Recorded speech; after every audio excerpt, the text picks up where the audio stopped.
Exam knowledge ಅಡ್ಡ YouTube ಚಾನಲ್ಗೆ ಸ್ವಾಗತ. ಜನವರಿ ತಿಂಗಳ ಕರೆಂಟ್ ಅಫೇರ್ಸ್ ಅನ್ನು ನೋಡೋಣ. ಮೊದಲ ಪ್ರಶ್ನೆ, ಭಾರತದಲ್ಲಿ ಯಾವ ಉತ್ಪಾದನೆಗೆ ಮೊದಲ ಬಾರಿಗೆ ಜಿಐ ಟ್ಯಾಗ್ ನೀಡಲಾಯಿತು?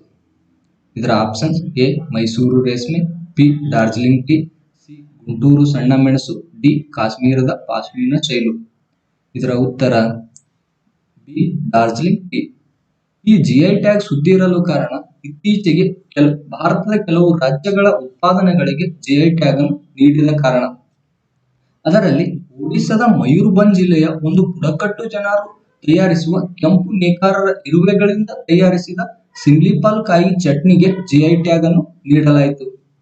ಅದೇ ರೀತಿ ಅರುಣಾಚಲ ಪ್ರದೇಶದ 3 ಉತ್ಪಾದನೆಗಳಾದ ಆದಿ ಕೇಕಿರ ಶುಂಠಿ, ಟಿಬೆಟಿನ ವಸಾಹತುಗಾರರು ಕೈಯಿಂದ ಮಾಡಿದ ರತ್ನಗಂಬಳಿಗಳು ಮತ್ತು ವಾಂಚೋ ಸಮುದಾಯದಿಂದ ಮರದ ಕೆಲವು ವಸ್ತುಗಳಿಗೆ ಈ ಜಿಐ ಟ್ಯಾಗ್ ಅನ್ನು ನೀಡಲಾಗಿದೆ.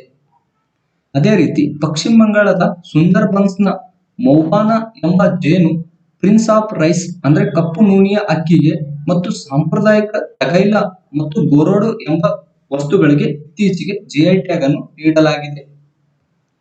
ಈ ಜಿಐ ಟ್ಯಾಗ್ ಎಂದರೆ ಒಂದು ನಿರ್ದಿಷ್ಟ ಭೌಗೋಳಿಕ ಸ್ಥಳ ಅಥವಾ ಅದರ ಮೂಲ, ಉದಾಹರಣೆಗೆ ಒಂದು ಪಟ್ಟಣದಲ್ಲಿರುವ ಒಂದು ಪ್ರದೇಶಕ್ಕೆ ಅಥವಾ ಒಂದು ದೇಶಕ್ಕೆ ಸೀಮಿತವಾಗಿರುವ ಕೆಲವು ಉತ್ಪಾದನೆಗಳಲ್ಲಿ ಬಳಸಲಾಗುವ ಹೆಸರು ಅಥವಾ ಚಿಹ್ನೆಯಾಗಿದೆ. ಅದಕ್ಕೆ ಈ ಜಿಐ ಟ್ಯಾಗ್ ಅನ್ನು ನೀಡುತ್ತಾರೆ. ನೆಕ್ಸ್ಟ್, ಭಾರತವು 1999ರಲ್ಲಿ ಸರಕುಗಳ ಭೌಗೋಳಿಕ ಸೂಚನೆಯನ್ನು ಒಂದು ನೋಂದಣಿ ಅಥವಾ ರಕ್ಷಣೆ ಕಾಯ್ದೆಯನ್ನು ಜಾರಿಗೊಳಿಸಿತ್ತು. ಈ ಕಾಯ್ದೆಯು 2003 ಸೆಪ್ಟೆಂಬರ್ 15ರಂದು ಜಾರಿಗೆ ತರಲಾಯಿತು. ಭಾರತದಲ್ಲಿ ಜಿಐ ಟ್ಯಾಗ್ ಅನ್ನು ಪಡೆದ ಮೊದಲ ಉತ್ಪಾದನವೆಂದರೆ 2004 ಮತ್ತು 2005ರಲ್ಲಿ ಡಾರ್ಜಿಲಿಂಗ್ ಟೀಗೆ ಈ ಜಿಐ ಟ್ಯಾಗ್ ಅನ್ನು ನೀಡಲಾಯಿತು. ಈ ಜಿಐ ಟ್ಯಾಗ್ ಒಂದು ಸಾರಿ ನೀಡಿದರೆ 10 ವರ್ಷದವರೆಗೆ ಇರುತ್ತದೆ. ಕರ್ನಾಟಕದಲ್ಲಿ ಜಿಐ ಟ್ಯಾಗ್ ಪಡೆದ ಮೊದಲ ಉತ್ಪಾದನ ಮೈಸೂರಿನ ರೇಷ್ಮೆ. ಅದೇ ರೀತಿ ಎರಡನೇ ಕ್ವಶನ್. ನೆಕ್ಸ್ಟ್ ಮೂರನೇ ಕ್ವಶನ್, ಹೀರೋ ಮೆಟೋಕಾರ್ಪ್ ತನ್ನ ನೀರಿನ ನಿರ್ವಹಣೆ ಉಪಕ್ರಮಗಳಿಗಾಗಿ ಯಾವ ಪ್ರಶಸ್ತಿಯನ್ನು ಇತ್ತೀಚೆಗೆ ಗೆದ್ದಿದೆ? ಇದರ ಆಪ್ಷನ್ಸ್: ಎ ರಾಷ್ಟ್ರೀಯ ಜಲ ಸಂರಕ್ಷಣಾ ಪ್ರಶಸ್ತಿ, ಬಿ ಜಲ ನಿರ್ವಹಣೆಯಲ್ಲಿನ ಶ್ರೇಷ್ಠತೆಗಾಗಿ ಸಿಐಐ ರಾಷ್ಟ್ರೀಯ ಪ್ರಶಸ್ತಿ, ಅದೇ ಸಿ ಹಸಿರು ಉತ್ಪಾದನೆಗಳ ಪ್ರಶಸ್ತಿ, ಡಿ ಮೇಲಿನ ಎಲ್ಲ. ಇದರ ಉತ್ತರ ಬಿ ಜಲ ನಿರ್ವಹಣೆಯಲ್ಲಿನ ಶ್ರೇಷ್ಠತೆಗಾಗಿ ಸಿಐಐ ರಾಷ್ಟ್ರೀಯ ಪ್ರಶಸ್ತಿ.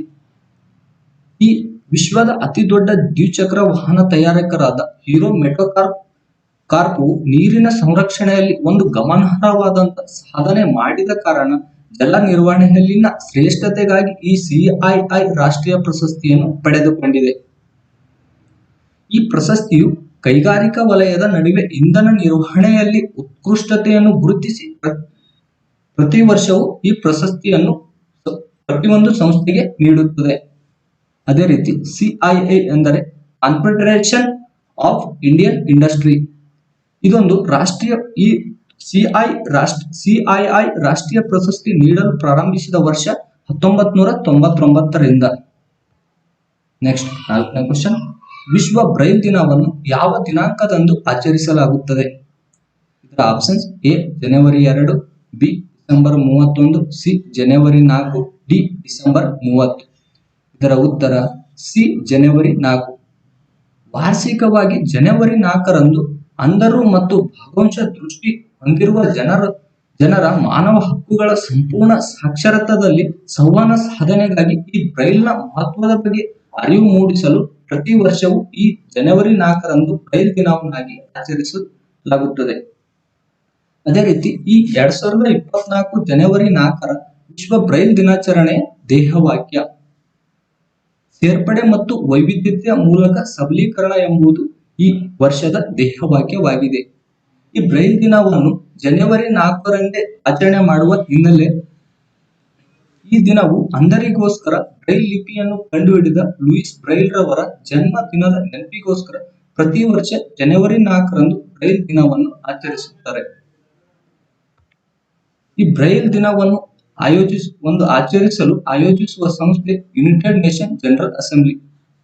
ಈ ದಿನವನ್ನು 2018ರಲ್ಲಿ ಅನುಮೋದನೆ ಮಾಡಿ 2019ರಿಂದ ಪ್ರತಿ ವರ್ಷ ಆಚರಿಸುತ್ತಾ ಬಂದಿದ್ದಾರೆ. ಅದೇ ರೀತಿ ಯುಎನ್ ಜನರಲ್ ಅಸೆಂಬ್ಲಿಯು ಸ್ಥಾಪನೆ ಆಗಿದ್ದು 1945. ಇದರ ಕೇಂದ್ರ ಕಚೇರಿ ನ್ಯೂಯಾರ್ಕ್ ನಲ್ಲಿದೆ. ನೆಕ್ಸ್ಟ್ 4ನೇ ಕ್ವಶನ್, ಭಾರತೀಯ ಸಂವಹನ ಉಪಗ್ರಹವಾದ GSAT-20 ಯಾವ ರಾಕೆಟ್ ಮೂಲಕ ಉಡಾವಣೆ ಮಾಡಲಾಗುತ್ತದೆ?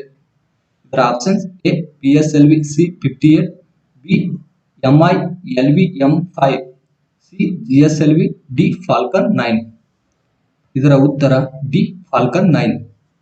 ಇತ್ತೀಚೆಗೆ ಇಸ್ರೋದ ವಾಣಿಜ್ಯ ವಿಭಾಗದ ಒಂದು ಸಂಸ್ಥೆಯಾದ NSIL new space Indian limited ತಾನು ಫಾಲ್ಕನ್ 9 ರಾಕೆಟ್ ನಲ್ಲಿ ಭಾರತೀಯ ಸಂವಹನ ಉಪಗ್ರಹವನ್ನು ಉಡಾವಣೆ ಮಾಡಲು ಅಮೆರಿಕದ ಸ್ಪೇಸ್ ಎಕ್ಸ್ ನೊಂದಿಗೆ ಒಪ್ಪಂದ ಮಾಡಿಕೊಂಡಿದೆ. ಅದೇ ರೀತಿ ಈ ಸ್ಪೇಸ್ ಎಕ್ಸ್ ಸ್ಥಾಪನೆಯಾಗಿದ್ದು 2002. ಇದರ ಕೇಂದ್ರ ಕಚೇರಿಯು ಅಮೆರಿಕದ ಕ್ಯಾಲಿಫೋರ್ನಿಯಾದಲ್ಲಿದೆ. ಇದರ ಮುಖ್ಯಸ್ಥರು ಎಲನ್ ಮಸ್ಕ್. ಅದೇ ರೀತಿ NSIL ಸ್ಥಾಪನೆಯಾಗಿದ್ದು 2019. ಇದರ ಕೇಂದ್ರ ಕಚೇರಿಯು 5ನೇ ಕ್ವಶನ್, MS ಸ್ವಾಮಿನಾಥನ್ ಪ್ರಶಸ್ತಿಯನ್ನು ಯಾವ ಕ್ಷೇತ್ರಕ್ಕೆ ನೀಡಲಾಗುತ್ತದೆ?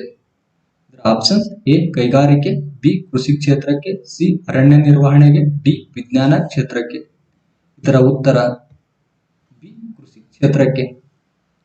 ಇತ್ತೀಚೆಗೆ ಹರಿಯಾಣದ ಕೃಷಿ ವಿಶ್ವವಿದ್ಯಾಲಯದ ಉಪ ಕುಲಪತಿಗಳಾದ ಪ್ರೊಫೆಸರ್ BR ಕಾಂಬೋಜ್ ಅವರಿಗೆ ಒಂದು ಪ್ರತಿಷ್ಠಿತವಾದ MS ಸ್ವಾಮಿನಾಥನ್ ಪ್ರಶಸ್ತಿಯನ್ನು ಇತ್ತೀಚೆಗೆ ನೀಡಲಾಗಿದೆ. ಈ ಪ್ರಶಸ್ತಿಯನ್ನು ಒಂದು ಕೃಷಿ ಕ್ಷೇತ್ರದಲ್ಲಿ, ಒಂದು ಕೃಷಿಗೆ ಬೇಕಾದ ವಿಜ್ಞಾನ ಕ್ಷೇತ್ರದಲ್ಲಿ ಯಾರು ಸಾಧನೆ ಕೊಡುಗೆಗಳನ್ನು ನೀಡಿರುತ್ತಾರೆ ಅವರಿಗೆ ಈ ಪ್ರಶಸ್ತಿಯನ್ನು ನೀಡಲಾಗುತ್ತದೆ.